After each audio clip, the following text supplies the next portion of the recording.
आज महाराज देर नहीं लगी, जिस समय भगवान का अवतार हुआ है अयोध्या में, तो देर नहीं लगी है। आज दासियां जा करके पूरे नगर में ढिठोला डाल दिया, ये कौशल्या के लाला हुआ है, लाला। और एक दासी दौड़ती हुई भागती हुई महाराज दशरथ के पास में पहुंची है। महाराज दशरथ के पास में पहुंची है, जाकर के बोली है, राजन आपके आंगन में बड़ी रानी कौशल्या के उधर से एक पुत्र का जन्म हुआ है।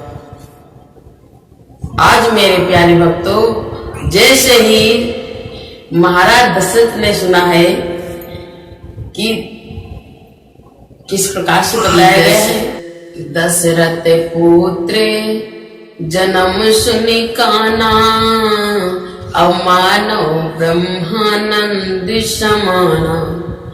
जैसे ही महाराज दशरथ ने सुना है मेरे यहाँ पुत्र का जन्म हुआ है, तो आज महाराज दशरथ बहुत प्रसन्न हुए, बहुत खुश हुए, खुले नहीं समाये, क्योंकि मेरे प्यारे महाराज दशरथ संतान के बिना बहुत ही व्याकुल थे। आज इतना व्याकुल थे, बहुत ही व्याकुल थे। व्याकुल होने के कारण अपने गुरुदेव के पास में गए थे, लेकिन आज उनकी जो इच्छा थी वह भगवान ने इच्छा पूर्ण की है। जिस समय आज इधर महाराज दशरथ ने सुना है बेटे का जन्म हुआ है, आज बहुत महाराज दशरथ खुश हुए हैं। लेकिन राजा ने क्या सुना है? राजा ने सुना है मेरे घर में कौन आया है कि दशरथ पुत्र जन्म सुनि काना। मेरे यहाँ कौन आया है? मेरे महलों में पुत्र आया है। कौन आया है? पुत्र आया है आज। लेकिन याद रखना महाराज, आज कल के लोग क्या सोचते हैं, जरा गौर करेंगे। आज कल के लोग सोचते हैं मेरे यहाँ, लोग कहते हैं कि मेरे यहाँ बेटे का जन्म हुआ है, बेटा। और पुत्र की परिभाषा क्या होती है? कहीं लड़की का जन्म बताते हैं, कहीं बेटे का जन्म बताते हैं, लेकिन महाराज याद रखना पुत्र की परिभाषा क्या होती है और लड़के की परिभाषा क्या होती है, ये आप लोग सभी लोग जानते हैं। क्योंकि लेकिन मैं इस पवित्र मंच पे बैठकर इसका संधि विच्छेद नहीं कर सकती हूँ। आप लोग संधि विच्छेद कर लेना, ये सब मालूम हो जाएगा कि लड़के की परिभाषा क्या होती है और पुत्र की परिभाषा क्या होती है।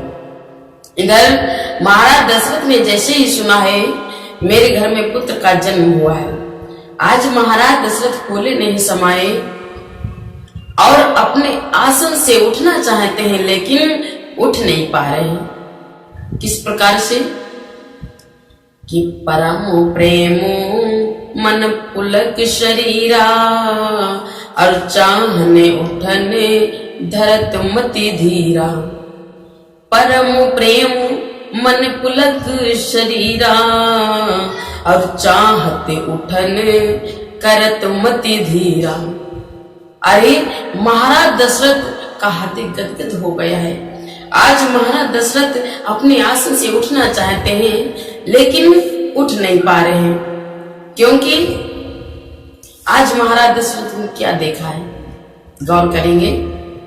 आज महाराज दशरथ ने देखा है कि मेरे सामने एक नौकर खड़ा है। महाराज दशरथ ने देखा है मेरे सामने एक नौकर खड़ा है। बोला, महाराज दशरथ ने नौकर से कहा, अरे जरा इधर आइए। तो आज उसी समय नौकर आकर के बोला, जी महाराज जी कहिए क्या बात है।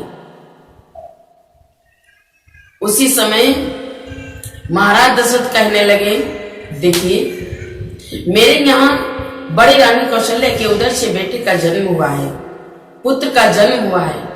ये बताओ बाजा बाजेगा या नहीं बाजेगा? उसी समय भक्तों देर नहीं लगी, बाजा बजने लगे। उसी समय भक्तों देर नहीं लगी, आज बाजा बजने लगे। किस प्रकार से? कि परमानंदी पूरी मन राजा, अब कहा बुलाई बजावो बाजा।